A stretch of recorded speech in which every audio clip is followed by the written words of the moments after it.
Rockets on our backs, so we're on the slow moving sidewalks. Hey, where's my jet?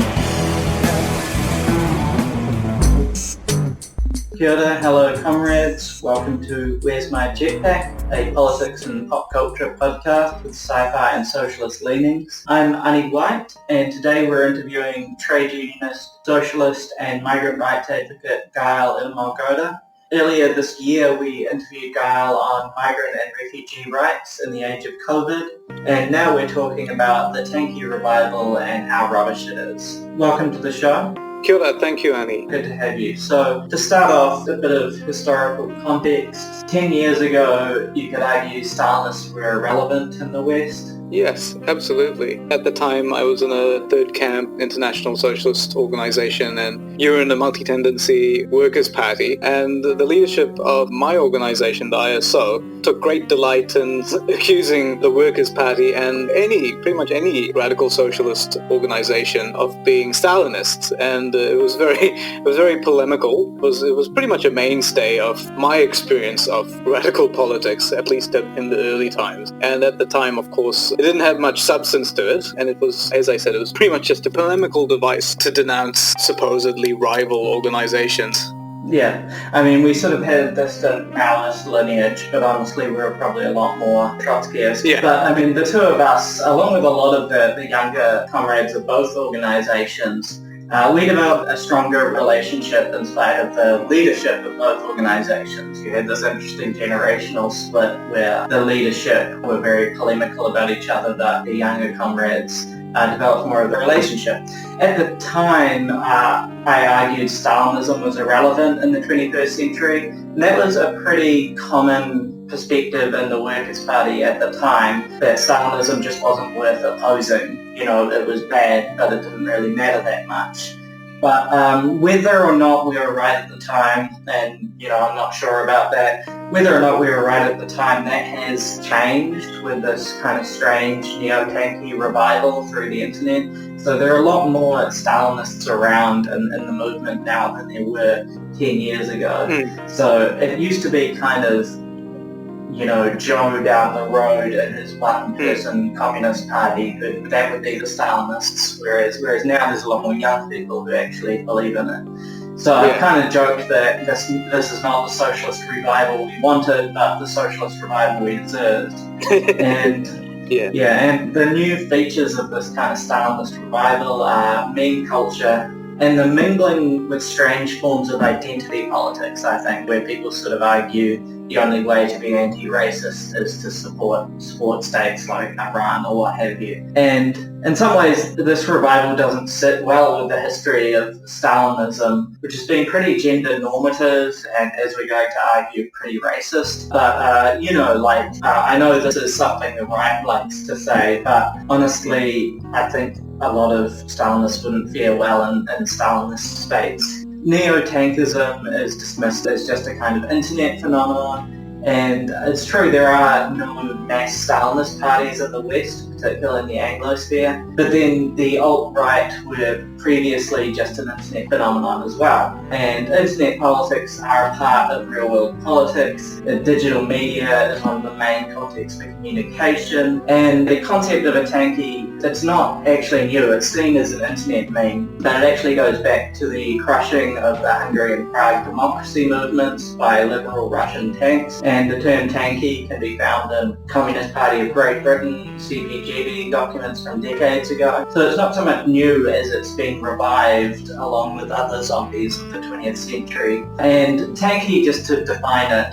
refers broadly to supporting so-called actually existing socialist states such as China, and also so-called anti-imperialist states like Iran. It's a kind of degeneration of socialist politics that prioritizes solidarity with states over solidarity with people. And the central claim of tankie politics is it's the best way of defending socialism in the face of imperialism. It's probably the most coherent theoretical defense they have. But in practice, that empties out all of the radical context content of socialism. So as seen at the inception of Stalinist politics in the 30s, when Stalin purged, executed or exiled most remaining members of the 1917 Central Committee. So it sort of defends and wins while emptying out all of the radical content of socialism. We're going to be talking more about one of the central claims of contemporary tankism, which is that it's the politics of the third world, unlike anarchy or Trotskyism. And we argue that's actually erasing struggles in the majority world. So to go into one example, Gayal's going to talk about the history of Trotskyism in Sri Lanka. Yes, you made a very good point, Annie. Many tankies, many socialists wouldn't fare well in the so-called actually existing states or the anti-imperialist states that they support. And I think what I hope to sort of convey through giving a very brief overview of the Lanka Sama-Samaja Party, which is the first Trotskyist organization in Sri Lanka, in fact it was the first political party in Sri Lanka, is that, well, when you say things like that, you're implicitly accepting that people of color, people who are not in the Anglosphere, their version of liberation or their version of human dignity or their version of a worker's struggle should be limited and should be abridged. And essentially they should, and this is not of course explicitly stated, but essentially they should accept brutal regimes, they should accept torture, they should accept curtailment of their liberties and freedoms, and they should accept inequality, because the best that they can hope for is a supposedly anti-imperialist regime to rule over them. And I mean, I think hopefully at the end of this show, people will be able to sort of consider why that is obviously racist, and why it actually, as you said, erases the vibrant struggle of people in the third world, or working class people in the third world, I should say more explicitly, because they are every bit as capable of contesting their political, social and economic rights as working class people anywhere else in the world, and they should not have to settle for any less than what people would expect in the Anglosphere. Just getting into this history of Trotskyism in Sri Lanka, first of all, I should say it's quite a personally significant history for me, because my family, members of my family, have been very conspicuous supporters of the Lanka Sama-Samaja Party, or the Trotskyist party that was instrumental in the struggle for independence against imperialist Britain in Sri Lanka. In fact, I think I may have told you this, Annie, but one of my relatives was a member of the Lanka Sama-Samaja Party, very prominent, and some reactionaries took revenge upon the family by plastering my great-grandparents' tombs, or I should say tarring my great-grandparents' tombs, with the symbol of a hammer and sickle. So that tar has been chipped off, but if you visit my great-grandparents' tombs even today, you will see the outline of a hammer and sickle, and that is, in my mind, forever a sort of testament to absolutely something to be proud of in my family history. With that personal sort of anecdote, I'll sort of get into some of the actual details of the Trotskyist movement in Sri Lanka. So as I said, Trotskyism in Sri Lanka started in the 30s and in the 40s, and it had its formation during the anti-imperialist struggle of the Sri Lankan working class and the attempts of the Sri Lankan working class to rid themselves of colonial Britain. And if you know anything about Sri Lankan politics today, what should stick out to anyone who studies the Lanka Sama-Samaja Party is the complete rejection of, at least in the early days, of communal and ethnic chauvinism. This was an organization of workers that was committed to uniting Tamil and Sinhalese and migrant Tamil workers in the struggle against imperialism. And they really earned their stripes from the early 30s onwards, when they were organizing the Lanka Tea Estate Workers. I think the name of the union was the Lanka Estate Workers Union, in a series of sort of mass strikes in the 30s and 40s that were designed to sort of break the back of the colonial economy.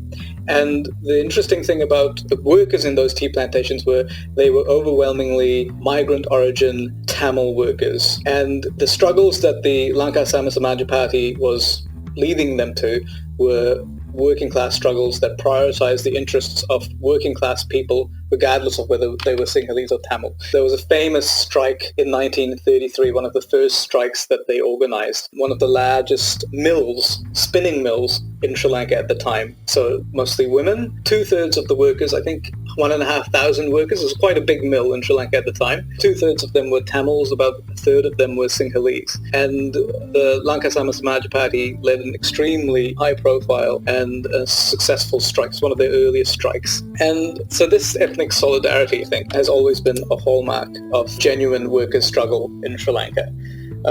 Another hallmark of the struggle led by the Lanka Samaj Party was staunch anti-imperialism. And, the 1930s and the 1940s was actually a time when many communist parties around the world were telling workers to prioritize the Allied struggle against Germany and the Axis powers, and to put aside the more immediate issues with the capitalist imperialist regimes that they lived under. But the Sri Lankan Trotskyists, they made a very clear stance and said that they would not prioritize the interests of Britain over the interests of Sri Lankan workers. And as far as they were concerned, Sri Lanka was an occupied state, it was an occupied nation. The Sinhalese and Tamil workers were in no way going to put their struggle for independence on hold while Britain pursued its war. And this was a very radical and a very staunch anti-imperialist stance that they took. They, of course, stood very firmly against fascism, but they were also very particular to say that the Sri Lankan workers were an oppressed people and they could not be called upon to shed blood for the benefit of their imperialist overlords. So because of this, Sri Lanka has a very interesting history during World War II. Sri Lanka was, I understand, the only part of the Commonwealth where rationing wasn't vigorously imposed, because the agitation of the Lanka Samaj Party was such that the British imperialists were afraid to do anything to upset the Sri Lankan populace, the Sri Lankan working class.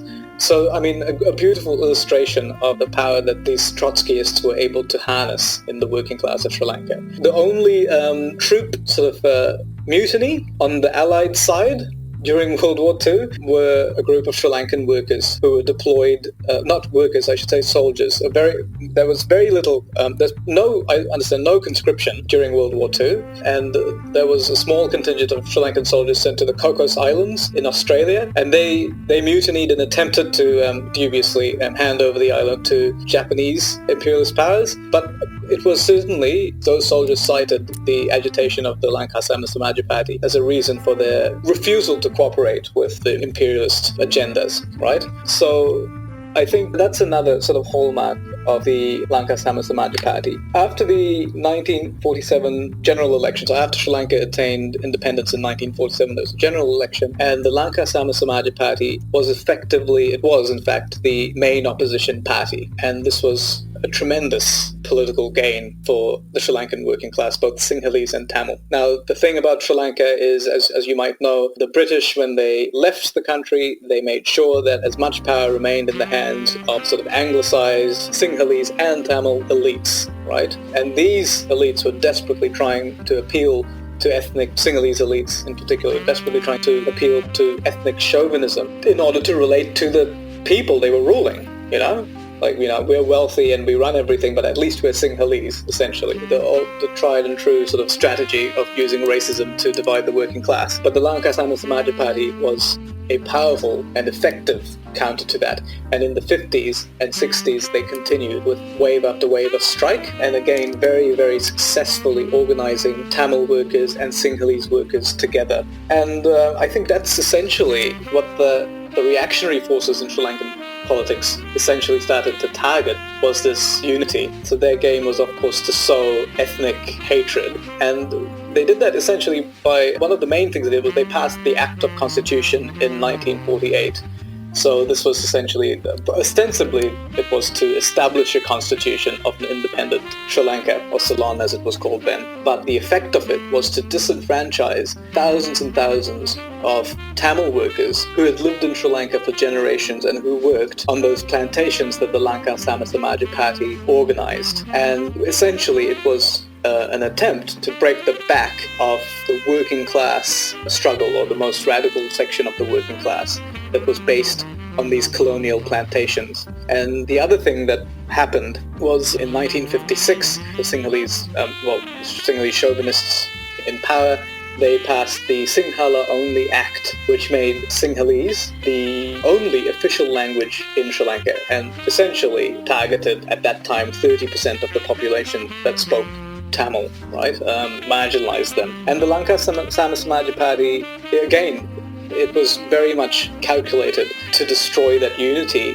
of the working class that the Lanka Sama Samaja Party was able to command. And in fact, they came out very staunchly and strongly in opposition to that. In fact, there was a famous speech given by a Sri Lankan Trotskyist, I think his name was N.M. Pereira, and he said, it's quite a long speech, I won't read out the whole thing, but he said, the question is, do we want one independent Ceylon, or do we want two? Ceylon must necessarily be united and single, or will it be two bleeding halves of a Ceylon, which can be gobbled up by every ravaging imperialist monster that may happen to range the Indian Ocean? So, in no uncertain terms, this organization was able to call out communal politics and say that it was detrimental to the working class. I think this is a thing that tankies should understand. Brown people, people in the third world, they are able to figure out what's best for them. Their political traditions are rich, they're vibrant, their traditions of struggle are rich and vibrant, they are contested spaces, right? So I think it's a huge mistake to look at them and say, no, all that they're fit for is repression and ethnic chauvinism and perhaps a broadly anti-imperialist state to rule over them. I think that's extremely, at the very least, it's extremely narrow-minded. I think the Sri Lankan Trotskyists are an object lesson of how Stalinism and, statism isn't the organic choice of the working class in the third world.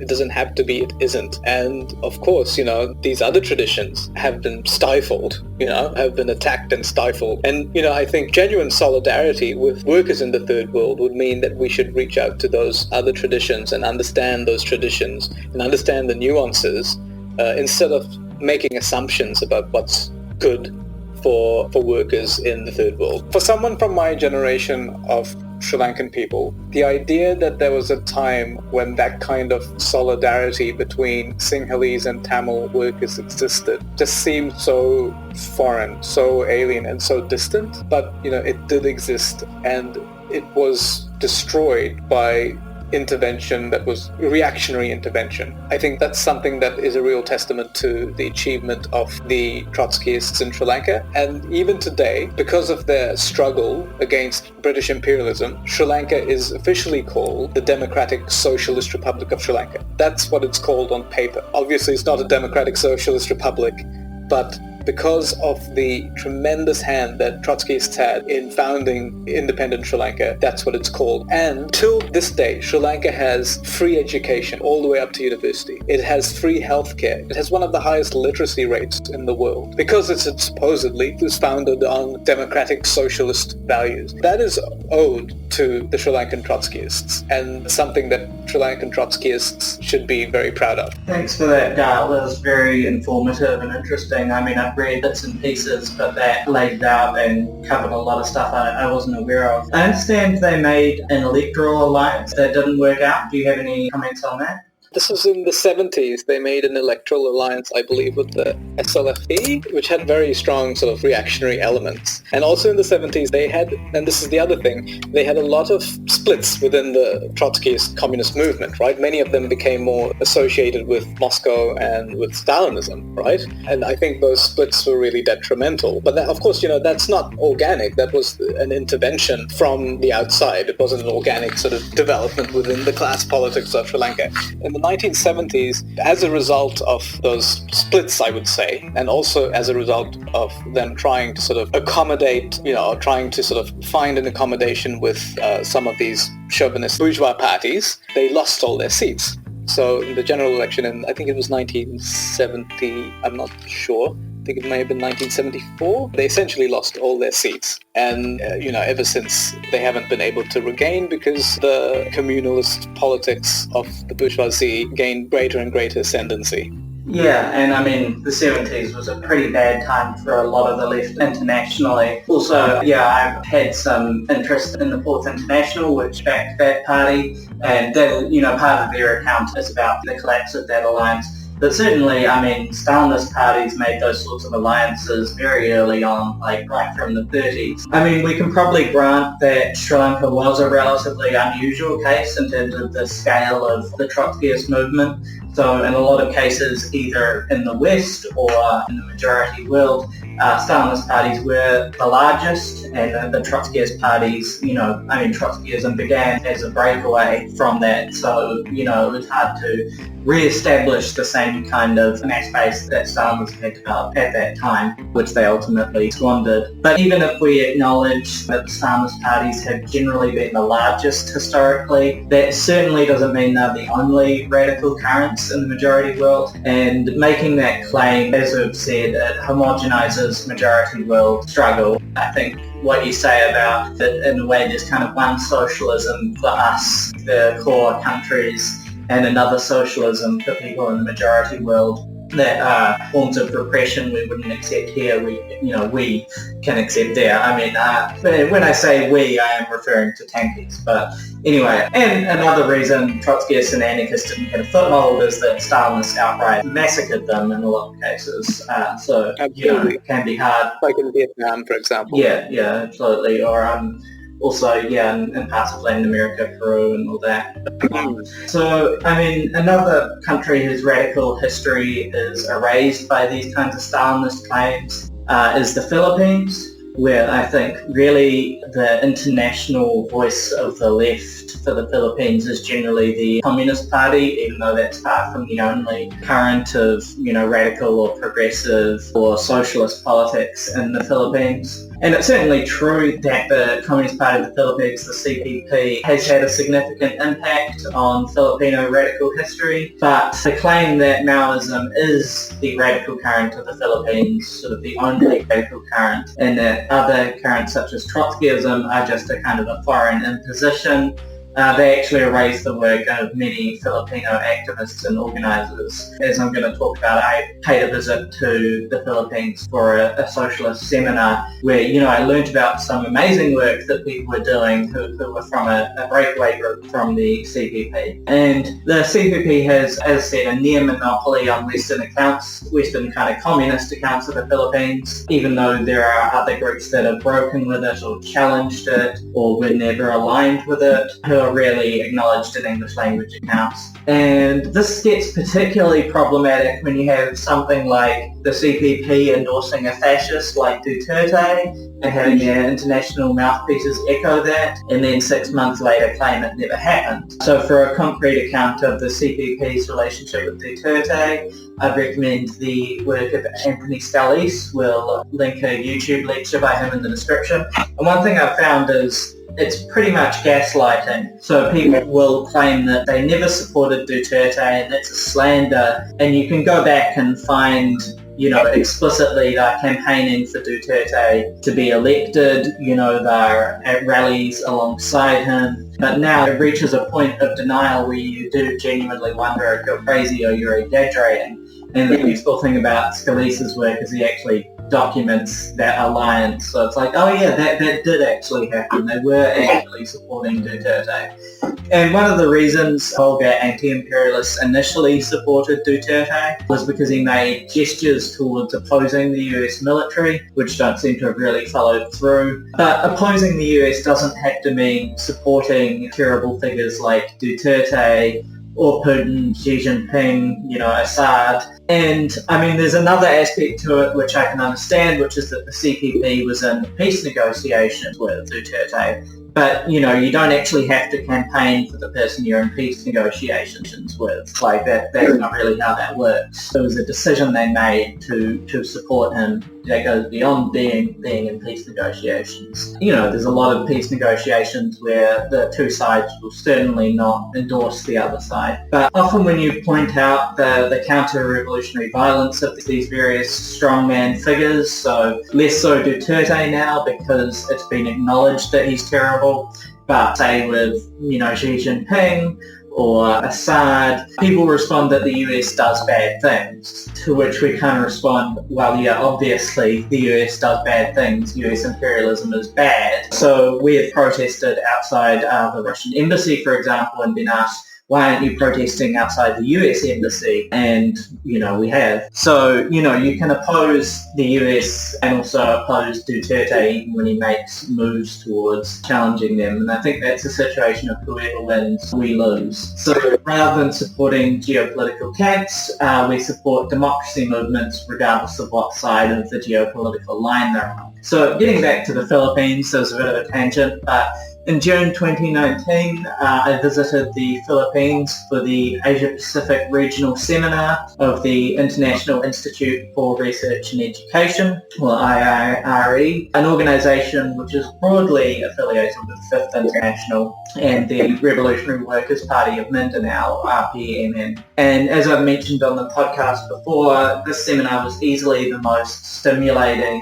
socialist educational event I've ever attended, and I've attended quite a lot. So with comrades from Fourth International sections or sort of semi-affiliated organisations, because some are directly in the Fourth International, some are more sort of at arm's length, but with comrades from every continent but Antarctica really. So you had, comrades from Brazil, from Pakistan, from Japan, and the sharing of experiences and ideas was very stimulating. And the style of education was genuinely participatory. So, for example, you could have people discussing the different situations for gender and sexuality struggles in different countries, where, for example, in the Philippines, and this does actually include the Communist Party, but also other sections of the left, have been pretty good in terms of sort of LGBT struggles. So, we're conducting gay marriages before the state was. Whereas, in Pakistan, there were comrades there who were saying, we want to support these struggles,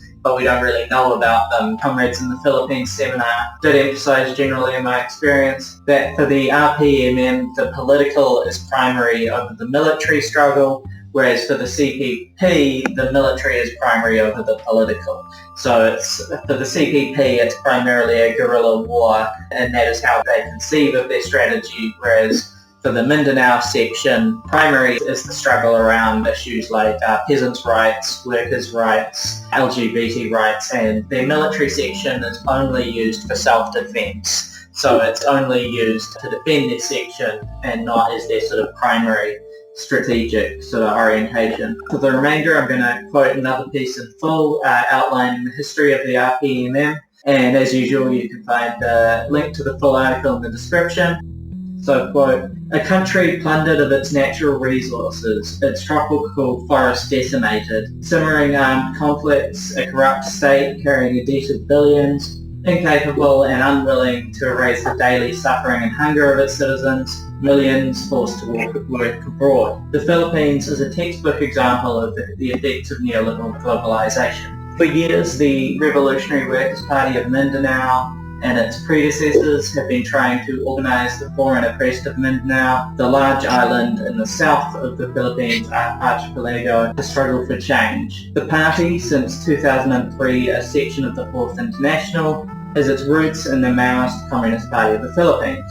And in the 1970s and 80s, the CPP and its allies in the National Democratic Movement had complete hegemony over the left in the Philippines. The fall of the corrupt regime of Ferdinand Marcos in 1986, however, turned out to be a defeat and victory for the CPP. The organisation that had made such great sacrifices to wear down the dictatorship found itself isolated from the mass movement because of its insistence on the primary role of armed struggle in the countryside and the boycott of elections, which, by the way, a side note, they've since reversed that position. They do participate in elections now without at any point saying that they were wrong. So they purged people for advocating for a position and then have since adopted that perspective, which is very typical Stalinist party stuff.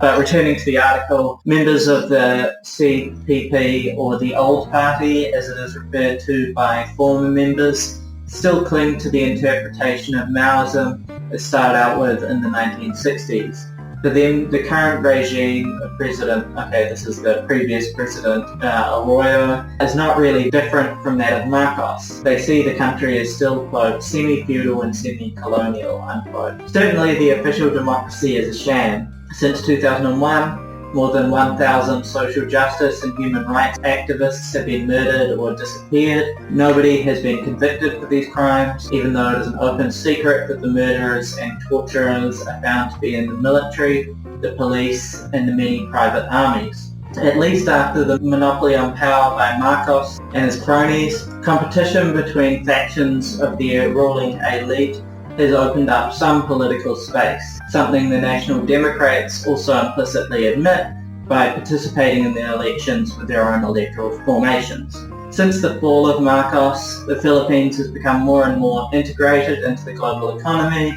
Big landlords are still powerful, but the export of raw materials and cheap labour have become more important, and the role of capital in agriculture has increased. A growing part of the population lives in cities. The RPMM and its predecessors have been in contact with the Fourth International since the 1990s, trying to orient themselves in the new situation. Harry Tubong-Banla, once a CPP leader in Mindanao and now a leading RPMM activist, explains, quote, "We consider our struggle to be a fight against imperialism that must be part of an international struggle of progressive and socialist organisations," close quote. His party sees a need to fight for basic democratic rights and now gives more attention to legal mass campaigns.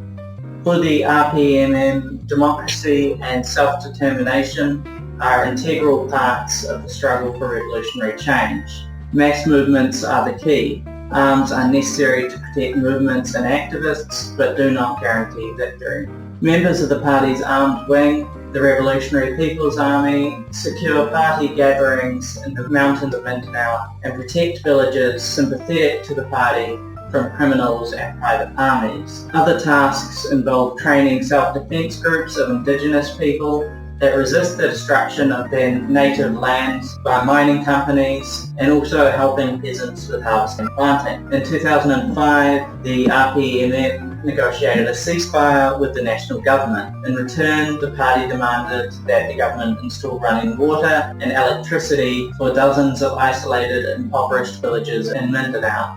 Tragically, the most recent clashes involving RPA fighters were with the New People's Army of the CPP. The CPP has denounced every left group that does not follow the National Democratic Framework as traitors and counter-revolutionaries. Numerous left-wing activists, including several RPMM members, have been murdered by the Maoists. Mindanao is a troubled part of the country. Since the 1970s, the National Army has been fighting the CPP and also separatist Islamic movements, a conflict that sometimes became a full-scale war. Anti-war campaigning and relief work for the war victims are priorities for socialists in Mindanao. The work shows a very practical interpretation of anti-imperialism and the struggle against poverty and foreign and Philippine capital. The RPMM is now a growing organisation of some 2,500 members, and for the first time is expanding its work beyond Mindanao, all the time undergoing deep changes. For example, women's liberation is an integral element in all the work, and the party has organised a lesbian, gay, bisexual and transgender group.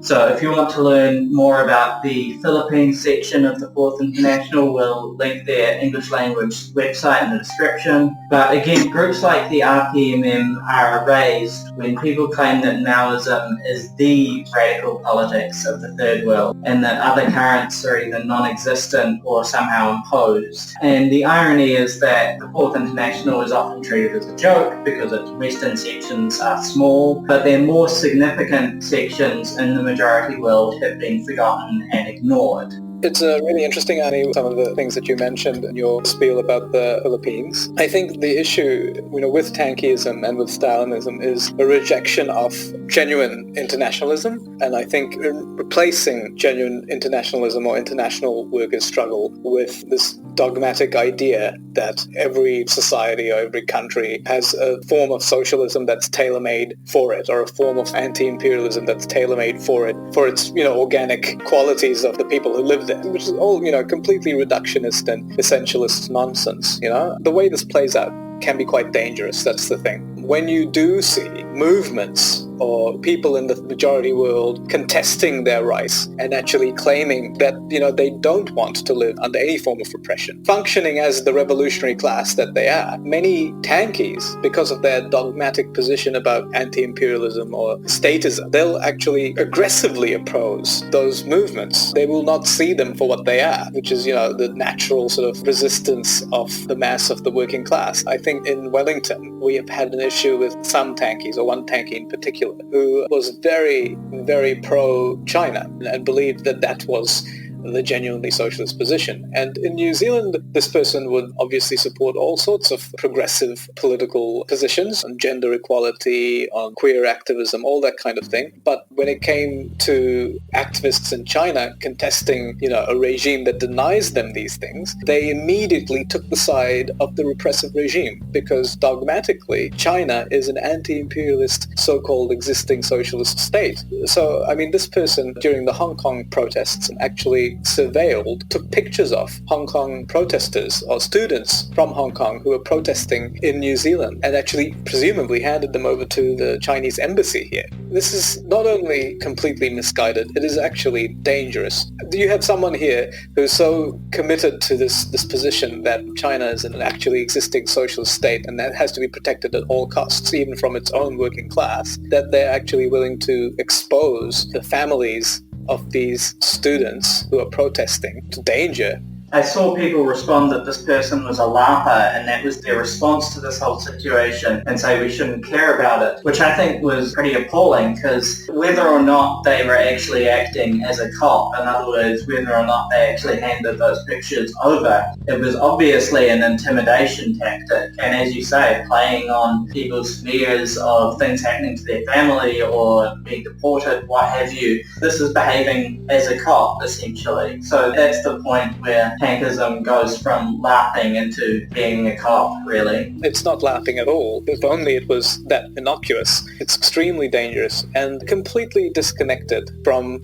a genuine perspective on class struggle. And I think you mentioned also in what you were saying earlier about sort of sadism. Again, I see a lot of parallels between what people say about Sri Lanka and the kind of society that Sri Lanka is, mired in sort of ethnic conflict and, in need of a strong man to keep all these crazy people in the hot place together. People on the left say that about Assad and say, well, yes, like there is sectarianism and, yes, he does stoke, some of the worst elements of sectarianism in society. But, he's all they have. That's all that we have to principally sort of support him at all costs. That is complete rubbish. And that is frankly insulting to, the Syrian people who have expressed their desire for freedom in very unequivocal ways. They want to live in a society that is not a dictatorship. They want to live in a democracy where everyone is equal. These currents exist, but tankies are incapable of actually recognizing these currents for what they are because of their dogmatic stance. And I think also this has always been a problem with Stalinism. As you said, the origin of the word tankie, people who supported the crushing of pro-democracy activism in Hungary with tanks were called tankies. Well, nowadays you have tankies doing such absurd, abhorrent things as denying the genocide and the ethnic cleansing of the Uyghurs in East Turkmenistan by the Chinese state. This is surely, in our generation, one of the most tragic and despicable positions that the radical left could take, ignoring the call for Uyghur self-determination and actually completely denying what is actually happening to this group in China. We're not going to be taken seriously on the radical left if this is the kind of thing that is expressed. I think the radical left has a strong duty to call it out and to actually acknowledge the oppression that's going on and to show solidarity with oppressed people everywhere.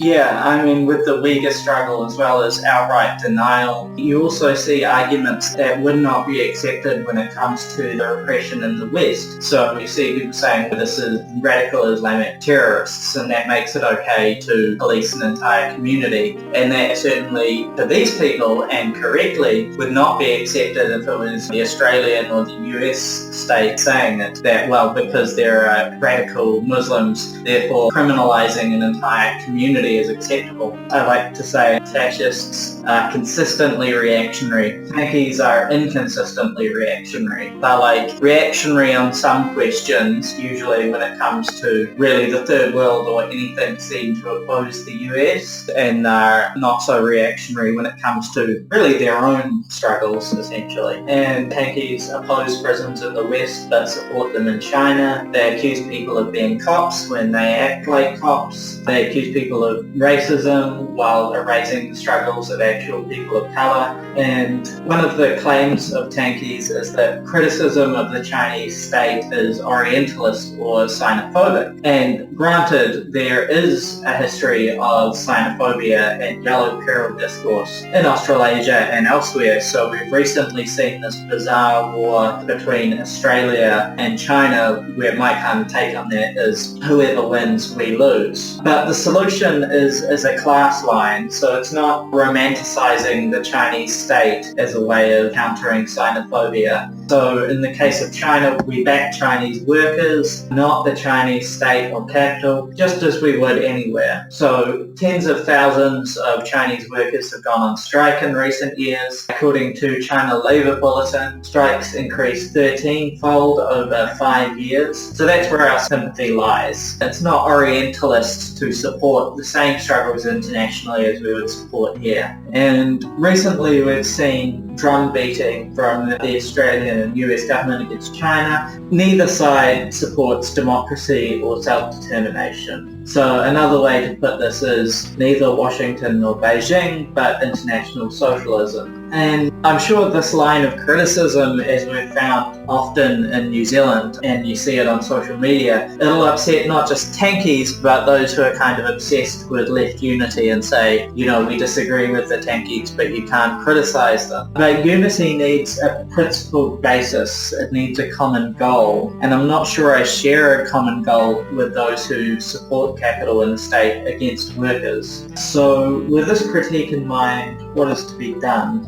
I'll put it this way. It's not xenophobic to support workers in China who are joining trade unions, or workers in China who are taking to the streets to demand the rights and freedoms that workers in Australia or New Zealand have and have fought for. That is not xenophobia. It's xenophobic to say that these people need to accept anything less because they live in China or because they're of Chinese origin. That's the issue. That's where the racism lies. As you said very eloquently, we would not tolerate the kind of repression that the Chinese government metes out to people living in China if it would mete it out against the working class in Australia or New Zealand or the UK or America. And I think that's the simple point. And if you realize that, we can begin to sort of build solidarity with genuine workers' movements around the world. And this is based on internationalism, the understanding that the workers' struggle is an international struggle. It is a struggle of solidarity between workers in every state and every country. On that basis, every socialist on a principled political basis should support democracy movements everywhere, should support anti-racism everywhere, and should celebrate and support and reach out to workers' self-organization instead of fetishizing states and leaders. I think if you actually look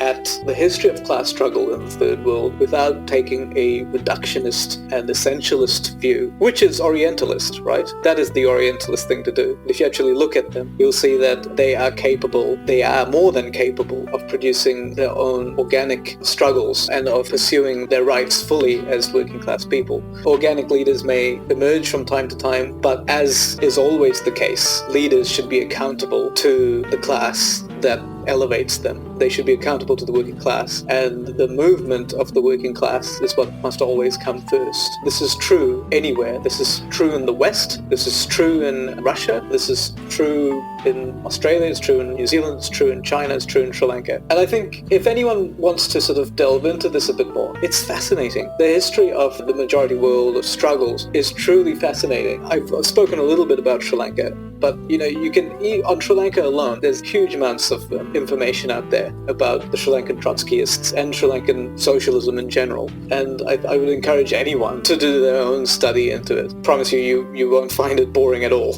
And I mean, a key recent example of this kind of struggle for self-determination is the transnational uprising of 2011 across the Middle East and North Africa, and even inspiring the Occupy movement in the imperialist core, as well as obviously Indignados in Spain. And the legacy of 2011 is a living legacy, and will keep reverberating the way 1917 or 1968 do. And again, the fight for democracy is fundamental, and it's an inspiring moment when it breaks out after decades of repression and passivity. Yet tankies choose what struggles they'll support based on geopolitical camps, on what's supposedly bad for the US and good for Russia or China, rather than paying attention to struggles on the ground. So one way I put it is solidarity with people, not with states. And the Syrian Revolution is a key example of this sort of betrayal. So the Communist Party in Syria supported the dictator Assad against the popular uprising, and tankies internationally have echoed that perspective. This was really a struggle for democracy, and if you look into material on the outbreak of 2011, it was non-sectarian, it was democratic across different communities. So unfortunately since then it's kind of been polarized, where it's seen as a Sunni struggle and not, as an Alawi struggle or a struggle of, minorities or Christians or Shiites. But, if you look at in 2011, they had slogans like Sunnis and Alawis are one, Syria is one. It was an anti-sectarian and democratic uprising, and one of the real victories of the Assad regime has been to essentially turn it into a sectarian struggle. So, they released Salafists from prison at the same time as they were imprisoning democracy activists, for example. And the fact that it's now perceived as a struggle between Assad and ISIS, when ISIS only entered the struggle a few years later in 2014. It was really an occupying force coming from Iraq. The fact that it now has been seen as a struggle between Assad and ISIS, I think in itself is a real victory for Assad, that the democratic nature of the 2011 uprising has been completely forgotten and erased, and I really think we need to bring up that history and remind people of it. One claim we hear whenever, a perspective is advanced, really whenever a non-tanky perspective is advanced on these questions, is that international politics shouldn't matter for us in places like New Zealand. But this is kind of messed up on many levels. So in the case of the Syrian struggle, Syrian diaspora is everywhere. It's the largest refugee community in a generation at least. So it affects everyone. The idea that we would basically say that the struggles of the largest refugee community in the world don't really matter because if we talk about them, we might divide the left, I just think shows really poor priorities. And we have Russian embassies on the soil of most countries, just like we had US embassies. International politics are interconnected. There's a claim some people make that the left doesn't matter, so it has no international influence. For one thing, that doesn't mean we can't show practical solidarity. So for example, there's a radio channel, Radio Fresh in Idlib. It's a revolutionary radio station that opposes the Assad regime, but they've also been attacked by some of the Islamists for having women as hosts. So they're a principled democratic group, and there's a fundraising campaign for that. You wouldn't really get support from that from a lot of the left groups because of the position on Syria.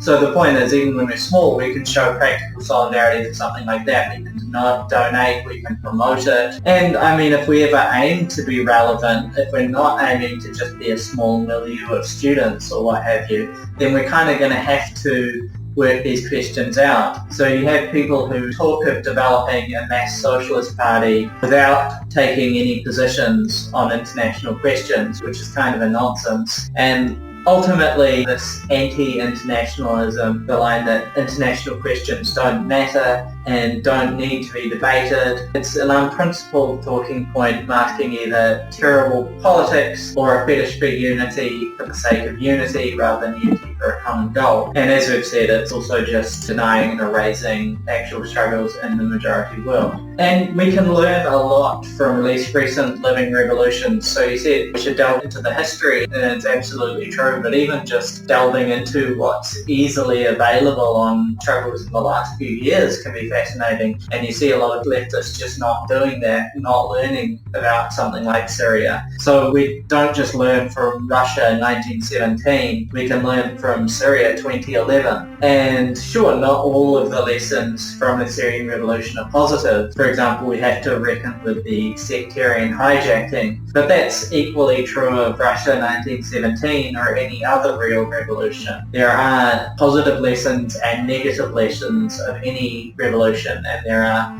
tensions and contradictions in any revolution. But in my view, if you're a radical, progressive, leftist, whatever you want to call yourself, socialist, you should be reading the work of Syrian revolutionaries in particular in this context, because I think that's some really important work. So in that vein, I'm just going to suggest a short reading list, so 3 essential texts on the Syrian Revolution, because obviously I've barely scratched the surface and there's really a lot that people should know about that struggle. So there's a book called Burning Country, Syrians in Revolution and War by Layla Al-Shami and Robin Yasik Saab. This book is based on extensive interviews with Syrian revolutionaries, and it offers a sort of useful on-the-ground narrative of the various stages of the conflict. Another one, The Impossible Revolution, Making Sense of the Syrian Tragedy, which is by Yassin Al-Saleh. Whereas Burning Country kind of operates at the ground level with these ground level interviews. The Impossible Revolution offers more of a macro level analysis. It's a collection of essays by Yassin Al-Saleh starting in 2011 during the revolution, and with essays through to I think 2014. And Saleh is an intellectual who was imprisoned by the Assad regime for 10 years for his membership in a Communist Party breakaway which emphasised the struggle for democracy.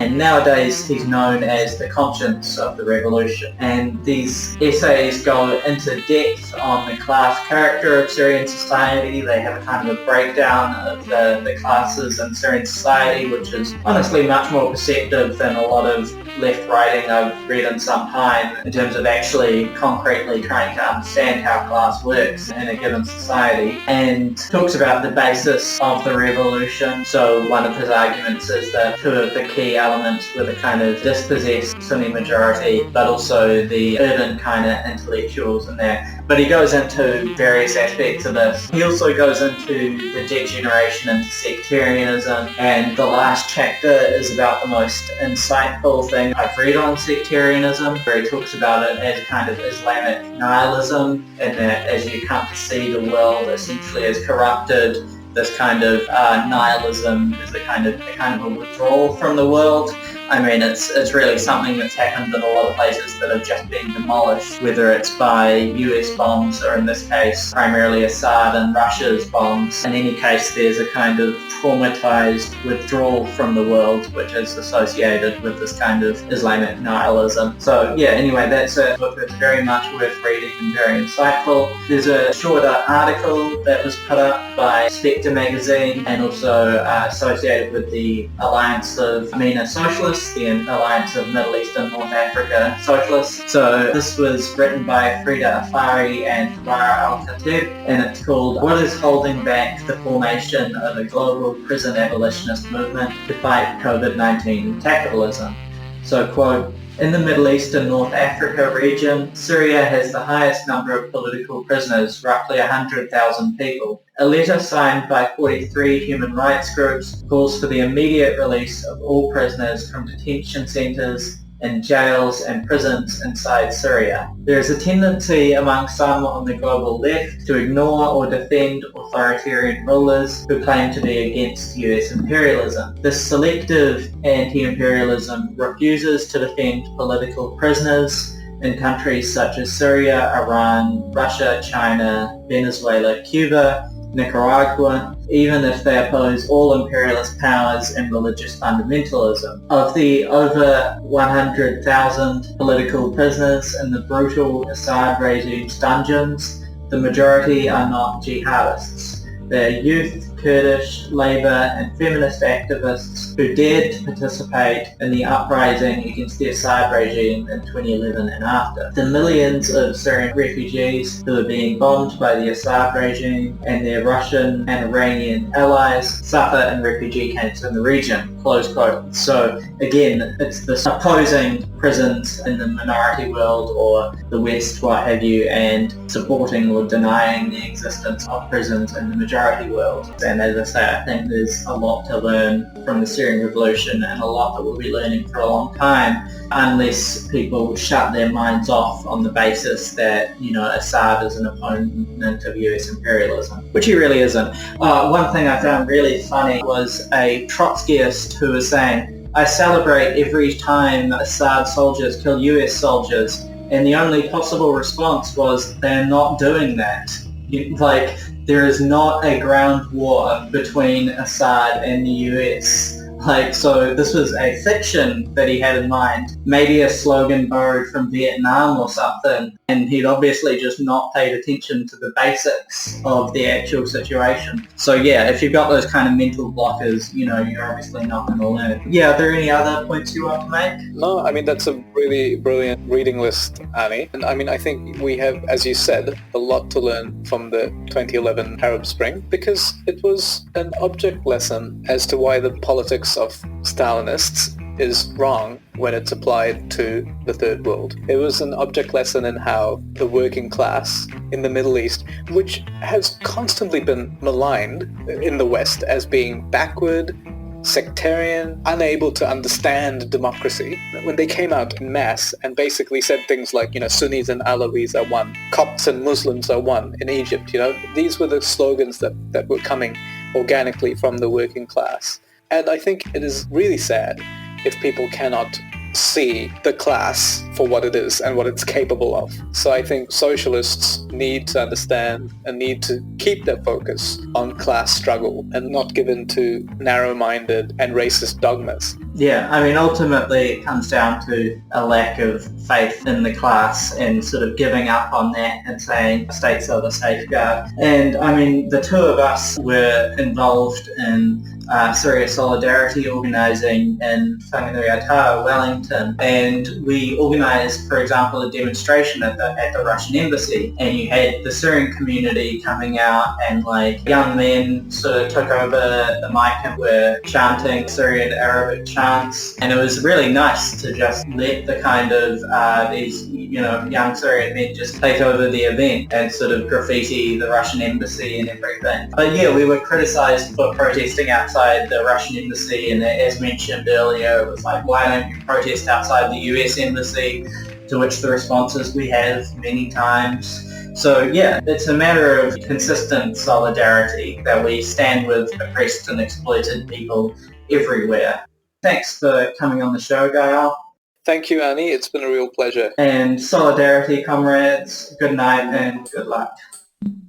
Saturday morning, I take a turn at the skillet. I burn some eggs, boil coffee, drink a cup, then refill it. I read some pages of the paper, mostly look at the pictures. There's a drip at the faucet, so I fumble with the fixture. We take our own showers, wash our own hair, make our own beds, push in our own chairs. I thought all this stuff would get done for me. A robot mows along while I sit under a tree. I thought we'd control wind and rain, cure all sickness, eliminate pain. I wanted mind-reading gadgets to cater to my wishes. Wanted self-cleaning kitchens and non-sticking dishes. Where's the end of all freedom from disease? Where's the milk and honey? See the shining sea, and where are the crime-free cities? Rockets on our backs, and we're on the still moving sidewalks. Hey, where's my jetpack?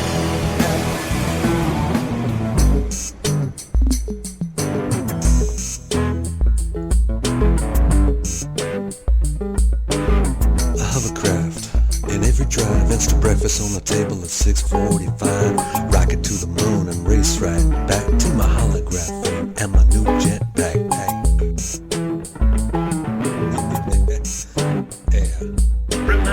I was gonna watch your dreams on a flush-mounted giant plasma flat screen. We were gonna live forever with a wish and a pill and the pull of a lever. Heaven on earth in a God-free zone where we all get along and no one's alone. A paradise of plenty where nobody lacks. We all flying around with our own jet packs. Where's the end of war? Freedom from disease. Where's the milk and honey? See the shining sea. How come there's rats in my kitchen, monkeys on my back? Where are the monorails and sky trams? Yeah, where's my jet?